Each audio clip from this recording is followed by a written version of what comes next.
Happy Monday to you. Welcome back. This is your Feel Good Breakfast for Expresso on SABC3. Now, we are in the midst of National Mental Health Awareness Month, and the education starts with realizing that it can affect anyone. And that's why it's so important to spend time sharing stories of becoming a champion in life while coping with mental illness. And recent Tropika Island of Treasure Season 7 contestant and model and actress Michelle Allen is joining us this morning to chat about how fitness saved her mental health. Thank you so much for joining us, and good morning to you. Good morning. Thanks for having me. Michelle, you look amazing this morning. Like you Thank just, you. Right? Stepped out of a salon. Hello. Which is shocking because I this. hate getting up this early.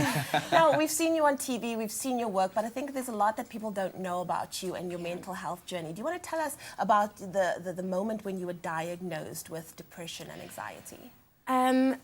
So it happened because sadly I was going through a traumatic experience in my life where I had just lost a loved one. Yeah. And it took me a while to realize that what I was going through was not actually natural. But I'd previously been going through this. The loss of my loved one was just my catalyst into realizing that I actually just needed to talk about what I was going through. And so I was about 18 when I got diagnosed, and yeah, it's been a journey since then to like fully understand it. I'm still trying to understand it. Yeah. And how long were you suffering from the effects of depression and anxiety until you decided to do something about it? And also, how did you find that exercise was going to be the way for you to find those coping skills? Yeah. What was the first question? How long? So you said you were diagnosed at 18, and how long then did it? So I'd actually been suffering since I was in early high school. But at that time, you're so young, you don't actually understand. You think it's just mostly teen angst and you know, high school and people that you're dealing with.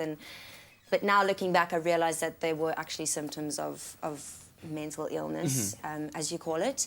And learning that physical activity was my way of coping with it was actually completely by fluke. I started yoga wanting to do really cool things with my body. I was like, yeah, I just want to fall into splits and like just be able to do cool stuff. And the more time I spent on my mats, the more I realized that it was actually my saving grace. And you know, a lot of the time I'll say to people, yoga saved my life, and they'll be like, and I'm like, I'm being dead serious. Yeah.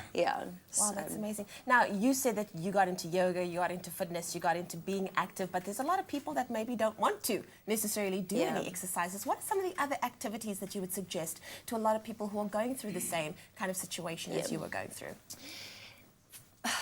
If you don't want to exercise, I'm going to say exercise. Okay. It's even if you just find it doesn't have to be yoga, it doesn't have to be, like I also do Sweat 1000, it doesn't have to be something that intense. It can be anything, just as long as you're moving your body, or even just a walk in the park and just reconnect with nature. And you know, people are like, oh, meditation, what the heck is meditation? But it really does help to just sit for 5 minutes and think about what you're feeling and why you're feeling it, and to just try and get on the same page with who you actually are and what your body is telling you. Wow.